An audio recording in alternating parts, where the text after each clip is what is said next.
एखाद्याचा अपघाती मृत्यू होऊ शकतो, ही शक्यता कुंडलीमध्ये पत्रिकेमध्ये असते का? ज्योतिषशास्त्रानुसार याचा अंदाज लावता येतो का? नक्की अपघाती मृत्यू होण्याची कारणं कोणती असतात आणि अपघाती मृत्यू होऊ नये यासाठी आपण कुठले उपाय करायला हवे? याच सगळ्या प्रश्नांची उत्तरं ज्योतिषशास्त्राचा आधार घेऊन आजच्या या व्हिडिओ देण्याचा प्रयत्न करणार आहोत. मृत्यू एक अटळ सत्य असून ते कोणीही बदलू शकत नाही. केव्हा, कशामुळे, कोणाचा कसा मृत्यू होईल हे कोणालाही सांगता येत नाही. पण हाच मृत्यू जेव्हा कमी वयात अनपेक्षितपणे येतो तेव्हा त्याला अकाली मृत्यू म्हटलं जातं. ज्योतिषशास्त्रानुसार जन्मकुंडलीत काही अशुभ योग जुळून आल्यास व्यक्तीचा अकाली मृत्यू होऊ शकतो.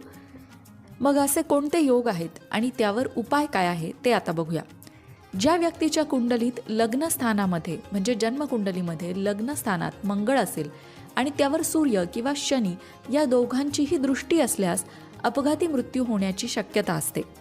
मंडळी, कुणालाही घाबरवण्याचा या व्हिडिओचा उद्देश नाही. फक्त ज्योतिषशास्त्राचा आधार घेऊन जे योग आहेत, जे अपघाताची शक्यता दाखवतात, त्या योगांचा उल्लेख आपण इथे करणार आहोत.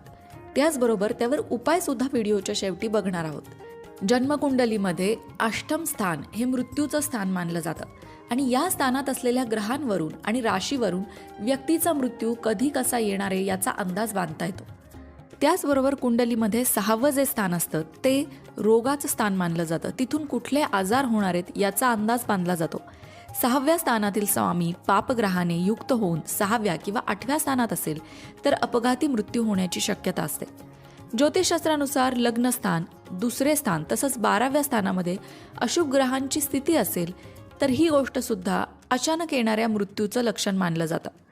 मित्रांनो, अर्थात जन्मकुंडलीत मृत्यू शोधणे ही वाटते तितकी सोपी गोष्ट नक्कीच नाही. अनेक घटनांचा सूक्ष्म विचार आणि अभ्यास करावा लागतो.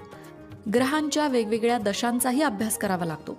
कारण असेल एखाद्याच्या कुंडलीमध्ये अपमृत्यूची शक्यता, पण त्याप्रमाणे जर दशा नसेल तर व्यक्तीच्या पत्रिकेमध्ये तसा योग असूनही अनुभव येत नाही. पण चतुर्थ स्थानावरून मृत्यूसमयी व्यक्तीची शारीरिक मानसिक स्थिती कशी असेल याचा अंदाज मात्र बांधता येतो. जन्मकुंडलीमध्ये जे 10वं स्थान असतं त्या 10व्या स्थानातील 9व्या राशीचा स्वामी राहू किंवा केतू सोबत असल्यास व्यक्तीचा अस्वाभाविक मृत्यू होऊ शकतो, अशीही शक्यता असते. जेव्हा एखाद्या व्यक्तीला राहूची दशा, केतूची दशा किंवा मंगळाची दशा सुरू असेल आणि हे ग्रह जर त्याच्या जन्मकुंडलीत चांगल्या स्थितीमध्ये नसतील किंवा चांगल्या स्थानामध्ये नसतील तर अपघात होण्याची शक्यता वर्तवली जाते. मित्रांनो, ज्योतिषशास्त्रानुसार जन्मकुंडलीमध्ये असे अनेक योग असतात जे अपघाताची शक्यता दर्शवतात. आता या अपघातात मृत्यू होईलच असं नाही, पण अपघात होण्याची शक्यता